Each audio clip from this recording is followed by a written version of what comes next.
Bonjour mes amis, j'espère que vous allez bien et je vous invite aujourd'hui à une réflexion sur un thème un peu moins habituel. Pour cela, je vous invite à lire un passage dans le livre d'Ésaïe qui parle de Babylone en tant qu'adversaire de Dieu et cela dans le contexte de la fin des temps. Ésaïe 47 à partir du verset 9.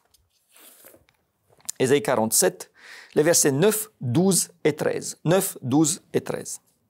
Ces deux choses t'arriveront subitement, au même jour, la privation d'enfants et le veuvage. Elles fondront en plein sur toi, malgré la multitude de tes sortilèges, malgré le grand nombre de tes enchantements. Reste donc au milieu de tes enchantements et de la multitude de tes sortilèges auxquels tu as consacré ton travail dès ta jeunesse.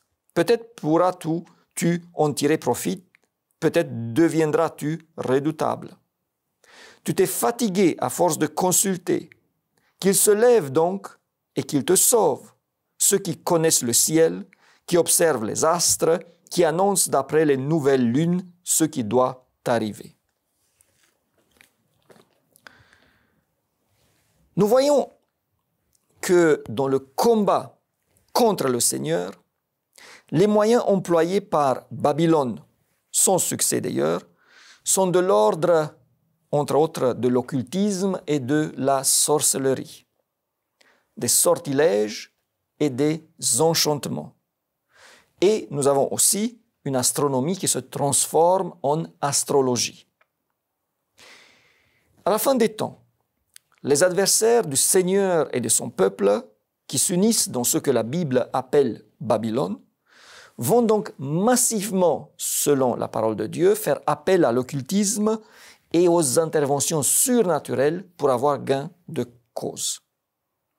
En avançant dans le temps, Satan va manifester ses pouvoirs de plus en plus souvent et de plus en plus fort.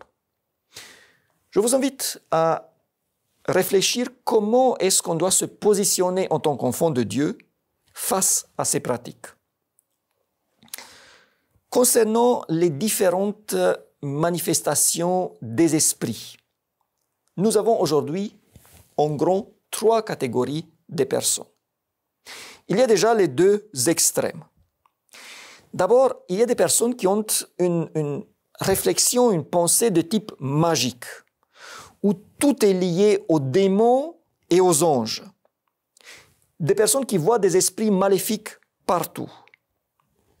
À cause de cela, ils sont dépendants des pasteurs, anciens ou autres personnes qui savent ou prétendent savoir chasser les démons.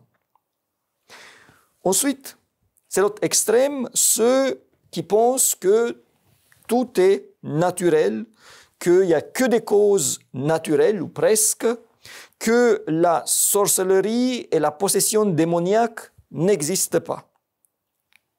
Le danger, là, est de mépriser ces forces qui sont bien là et qui ont un pouvoir de nuisance.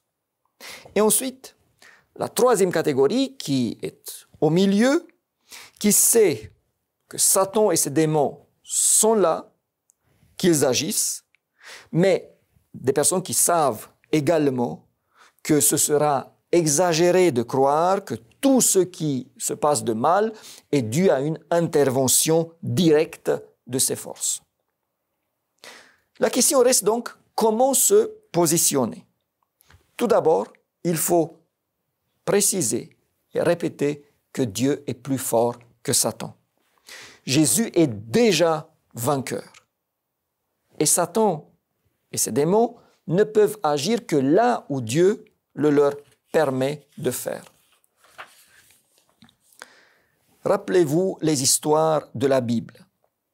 Chaque fois que Jésus a ordonné aux démons de quitter leur proie humaine, ils ont dû le faire.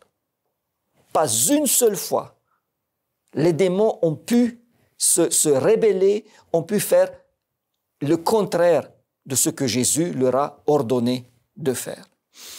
Et quand ils ont voulu entrer dans les cochons, ils ont dû d'abord demander la permission à Jésus de le faire. Maintenant, ce qui est vrai aussi est que Dieu laisse à Satan une certaine marge de manœuvre. Marge qui, en fonction de plusieurs facteurs, peut être plus ou moins grande. Cela fait que Satan arrive à posséder certaines personnes, à avoir des forces qui agissent directement à travers eux. Il peut donner du pouvoir à certaines personnes. Il peut faire en sorte que ces gens peuvent faire du bien apparent, bien sûr, ou du mal. Il peut faire les gens faire des miracles. Il peut faire en sorte qu'on communique avec les esprits et il peut transmettre certains secrets. Et cette activité du malin va augmenter de plus en plus en intensité et va convaincre beaucoup de personnes à passer dans son camp. Ce sera, à mon avis, surtout le cas dans le monde occidental, où aujourd'hui, beaucoup sont sécularisés, athées, convaincus que tout ce qui serait surnaturel, c'est de la tromperie. Quand ces gens verront des vrais miracles, ils accepteront massivement à se ranger derrière ceux qui le font. Par contre, en tant qu'enfants de Dieu, nous n'avons pas à avoir peur de ces choses, car nous servons un Dieu qui est plus fort et qui nous protège. Il ne permet pas à Satan de franchir un certain seuil. C'est ma conviction profonde que Satan n'a pas le droit de prendre possession de qui il veut, et surtout pas d'un enfant de Dieu. Mais nous n'avons pas non plus à nous moquer ou à les mépriser ces forces. Et surtout, mes amis, il ne faut pas jouer avec. Mon fort conseil est de nous tenir éloignés de tout ce qui semble être occulte.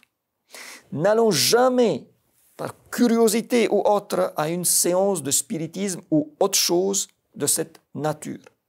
Ne permettons pas à quelqu'un de nous prédire l'avenir de n'importe quelle manière il le ferait. Et avertissons nos amis et connaissances qui sont éventuellement en danger. Après, il y a aussi d'autres portes à travers lesquelles Satan peut entrer dans nos vies d'une manière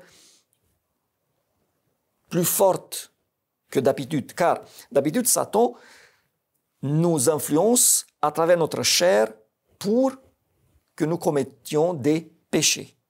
Mais là, il s'agit des portes qu'on pourrait ouvrir pour qu'il entre dans nos vies et prendre donc une sorte de possession.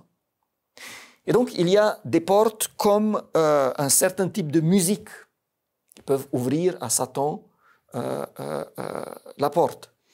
Certains jeux vidéo, des livres occultes peuvent être de ce type de porte, des objets de culte satanique et même certains lieux dédiés à Satan.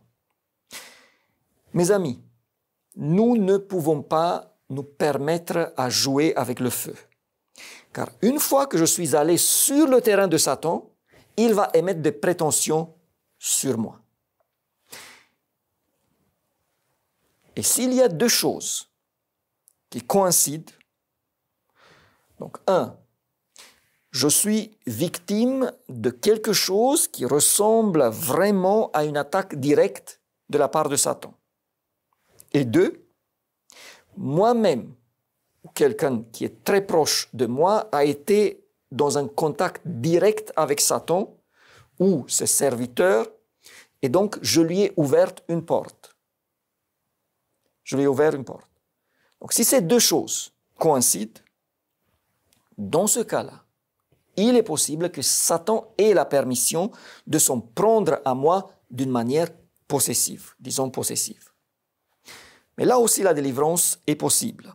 Certains font appel à des personnes qui ont de l'expérience dans ce domaine de l'exorcisme ou de la chasse aux démons. C'est une option et ça peut fonctionner. L'autre est, à mon avis, de s'adresser soi-même au Seigneur et de se reconsacrer à lui. Je ne crois pas que c'est absolument indispensable à faire appel à un spécialiste. Si la personne est sincère, si elle s'adresse au Seigneur, je suis sûr que Dieu va intervenir. En espérant que cette réflexion nous a aidés à avoir un regard équilibré sur ce qui est lié à l'occultisme et en espérant que nous allons nous tenir vraiment éloignés de tout ce qui y ressemble, je vous souhaite une bonne soirée et je vous donne rendez-vous à la prochaine.